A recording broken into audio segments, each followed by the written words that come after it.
தென்னாடுடைய பெரியவா போற்றி, எந்நாட்டவர்க்கும் இறைவா போற்றி.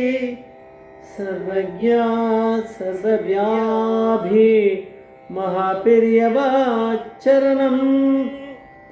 மாய பிறப்பருக்கும் மகா பெரியவா போற்றி.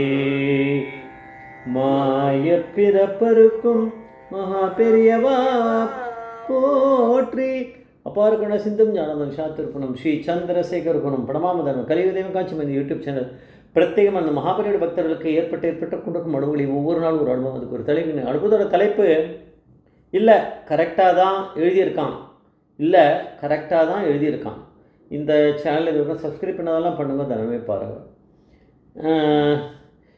ஸ்ரீ டிஎம்பி மகாதேவன் அப்படிங்கிறவர் மகாபெரியோடைய அத்தியந்த பக்தர், பெரிய ஸ்காலர் மாதிரி. அவர் வந்து மெட்ராஸில் அயனாவரம் அப்படிங்கிற இடத்துல ஒரு பங்களா, அவர் கொஞ்சம் வசதி உள்ளவர், அங்கே இருக்கார்.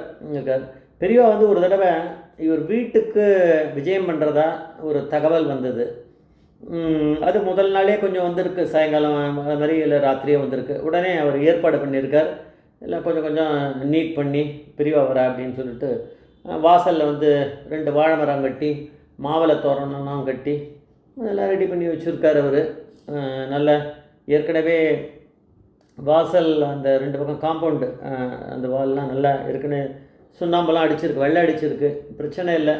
இல்லைன்னா அவர் கொஞ்சம் டச்சப் பண்ணார், எல்லாம் ரெடி பண்ணிட்டார். பட்டு தூங்கிட்டார். கார்த்தால வருவா பெரியவா, எப்போ வேணால் வருவா விடிகார்த்தால.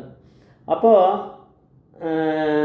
அடுத்த நாள் வந்து விடிகார்த்தால இவர் வரவேற்கிறதுக்காக சரி வெளியில் வந்து நிற்கலாம் அப்படின்னு நின்றார். அப்போது பார்த்தோன்னா அவருக்கு ரொம்ப அதிர்ச்சியாக இருந்தது. யாரோ அந்த கடவுளை நம்பாத கட்சியை சேர்ந்தவா வந்து தூண்டுதலில் யாரோ எழுதியிருக்காங்க. ஏன்னா மகாபெரிவா அங்கே வரா, விசிட் வரான்னு அவளுக்கு தெரியறது, இவளுக்கே தெரியுமோ இல்லையா, மகாதேவனுக்கு டிஎம்பி மகாதேவன் அவளுக்கு தெரிஞ்சிருது. அந்த மாதிரி தான் இருக்குது, இது கலியுகம் இல்லையா, அப்படி தான் இருக்கும். அதில் வந்து அவன் எழுதியிருக்கான், கடவுள் இல்லை மதம் ஒழிக. கடவுள் இல்லைன்னு சொல்கிற மதம் ஒழிக, கடவுள் இல்லை மதம் ஒழிக அப்படின்னு எழுதியிருக்கான் போல இருக்கு. மதம்ன்றது வேண்டாம், ரிலீஜனே ஒழிக, கடவுள் இல்லை அப்படின்னு சொல்கிறான் போல இருக்குது. அதை ஏதோ எழுதியிருக்காங்க. அதுவும் நல்லா தார் மாதிரி நல்லா கருப்பு பெயிண்டில் நல்லா பெருசாக எழுதியிருக்கான் கொட்டை கொட்டையாக. அவருக்கு அதை என்ன பண்ணுறதுன்னு தெரில, நல்லா காஞ்சி இருக்குது. பெரியவா இப்போ வந்துடுவா. இதை காலகட்டத்தில் தான் வேறு போய் பார்த்துருக்காரு. ஏன்னா ராத்திரியில் எப்போயோ எழுதியிருக்கா போல இருக்குது. யாரோ விஷக்கிருமிகள் யாரோ பண்ண வேலை இது. என்ன பண்ணுறதுன்னு தெரியல, அழிச்சுடான்னு நினச்சாலும் டைம் இல்லை.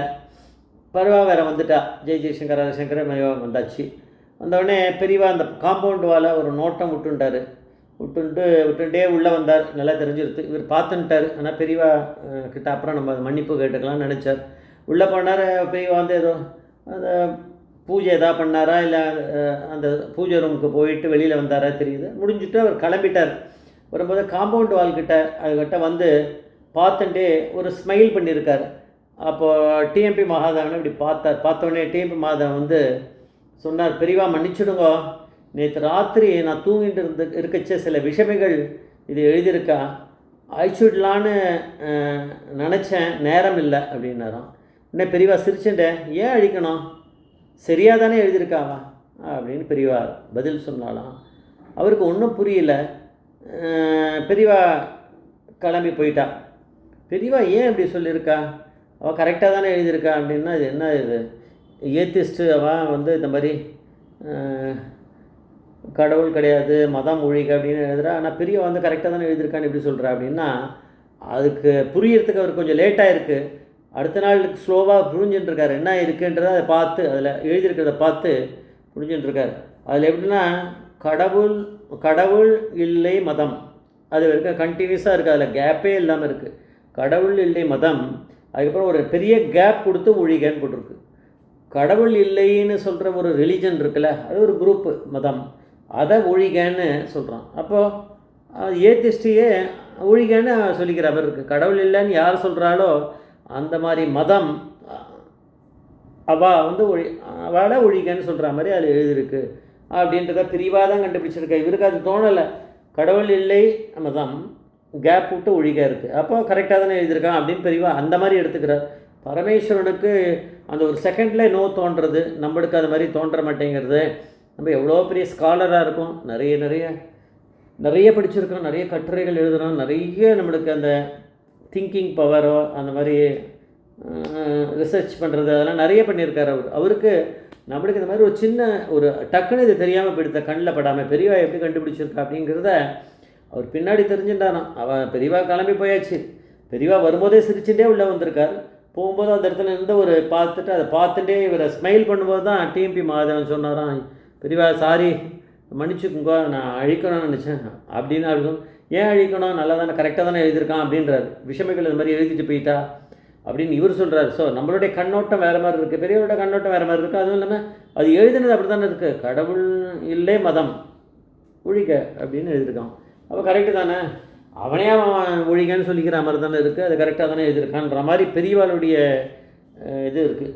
அதில் இருக்கிறது அப்படி தான் இருக்குது. அது நம்ம இவர் கண்ணில் பட மாட்டேங்கிறது. எவ்வளோ நம்மளுக்கு தெரிஞ்சிருந்தாலும் அந்த இடத்துல பரமேஸ்வரனுடைய கண் பார்வை வேறு மாதிரி இருக்குது, நம்மளுடைய கண் பார்வை வேறு மாதிரி தான் இருக்குது அப்படிங்கிறது அவருக்கு ஒரு லெசனாக இருந்தது அப்படிங்கிறது அந்த அனுபவத்தில் சொல்கிறா. ஜெய் ஜெய்சங்கர் ஹரசங்கர் மகாபரி பாதவேச்சரணம் மகாபரி பாதவேச்சரணம்.